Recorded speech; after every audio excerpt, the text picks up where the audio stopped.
saying this relief only helps the elite few. You all know you're the elite few? I knew you were really special, but know you're the elite few. I'm serious. Ted Cruz, the great senator from Texas, he said it's for slackers, quote, slackers who don't deserve relief. Who in the hell do they think they are? I mean it.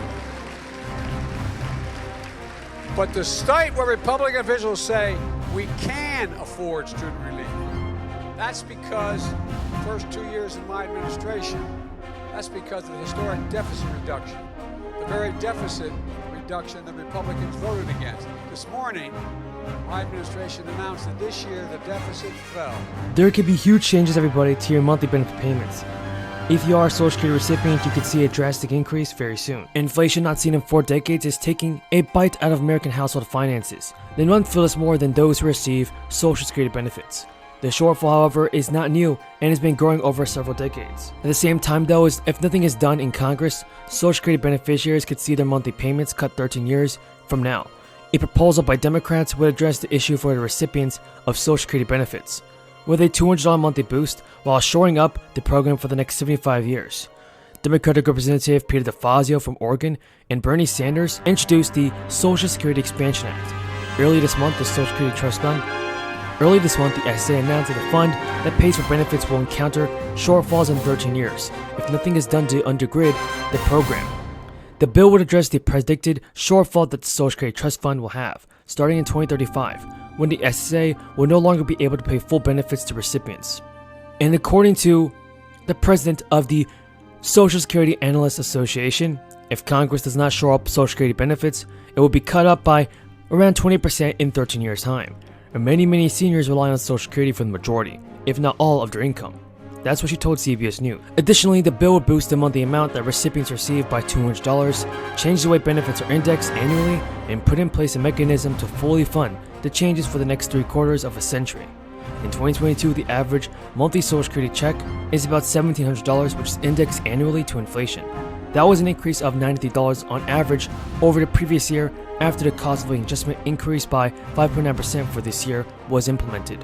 But inflation has been running at a faster clip than when the 2022 COLA was set last year, 8.6% in May alone, the fastest increase since 1981 of December. And Biden has made an announcement regarding rising inflation. The president said Americans are really down after 2 years of a crisis and amid rising gas prices, but the economy is in better shape than many think. In an interview with the news organization, Biden told the Associated Press that the recession is not inevitable, and there is zero evidence that the $1.9 trillion relief package is the main reason prices are high. Biden said employment and wages have gone up under his watch, and people have less credit card debt, more money in their savings account, and more job satisfaction. He also pointed to recent reductions in the federal deficit. Some economists claim that drop is largely due to the ending of expanded unemployment insurance and increased tax revenues from recent economic growth. But polls show that Americans are worried about the economy and give Biden weak marks for his leadership on that. USA Today poll shows only 39% of Americans of Joe Biden's job as president, and more than 7 in 10 people say the United States is on the wrong track.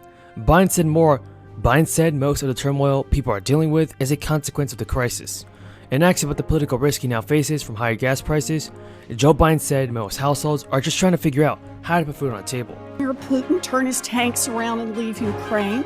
Rate hikes won't break up monopolies. Rate hikes won't straighten out the supply chain or speed up ships or stop a virus that is still causing lockdowns in some parts of the world.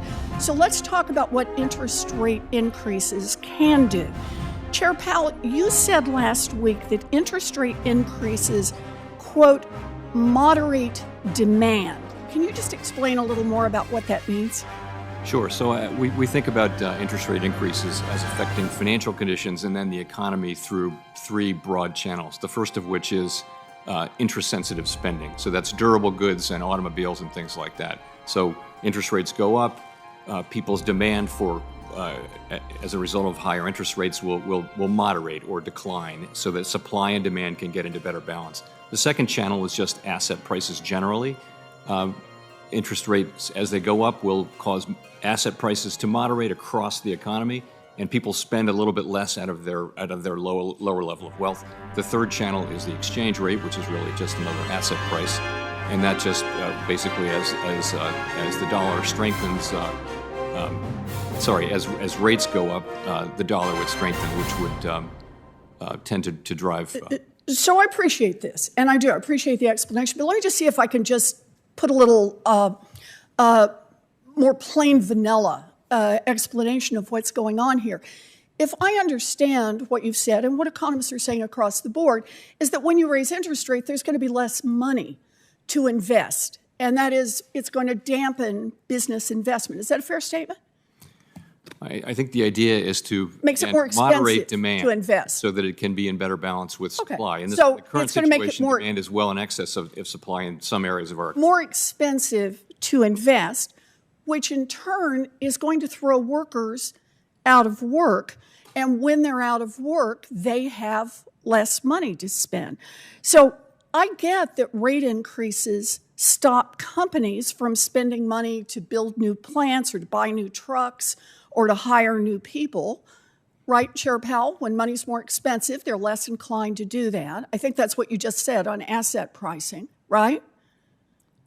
Well, in the labor market, you have, as you know, you have a situation where there's a shortage of workers, and there are two job vacancies for every person who's actively looking for work. So part of this is to get the labor market back into balance. Well, I appreciate you call it back into balance. What I'm trying to get at, though, is what does the tool of... Thank you, Chairman Brown, Senator Tillis, and other members of the committee. I appreciate the opportunity to present the Fed's semi-annual monetary policy report. I'll begin with one overarching message. At the Fed, we understand the hardship that high inflation is causing. We are strongly committed to bringing inflation back down, and we're moving expeditiously to do so. We have both the tools we need and the resolve it will take to restore price stability on behalf of American families and businesses. It is essential that we bring inflation down if we are to have a sustained period of strong labor market conditions that benefit all. I will review the current economic situation before turning to monetary policy. Inflation remains well above our longer-run goal of 2%. Over the 12 months ended in April, total PCE prices, that's personal consumption expenditures prices, rose 6.3%. Excluding the volatile food and energy categories, core PCE prices rose 4.9%. The available data for May suggests that the core measure likely held at that pace or eased slightly last month. Aggregate demand is strong, supply constraints have been larger and longer lasting than anticipated, and price pressures have spread to a broad range of goods and services.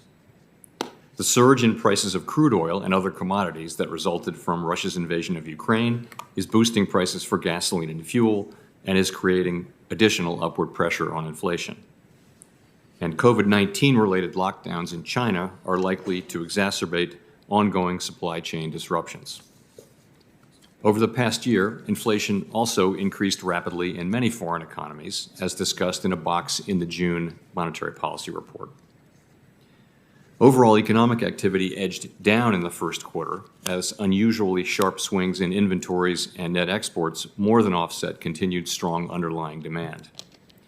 Recent indicators suggest that real GDP growth has picked up this quarter, with consumption spending remaining strong. In contrast,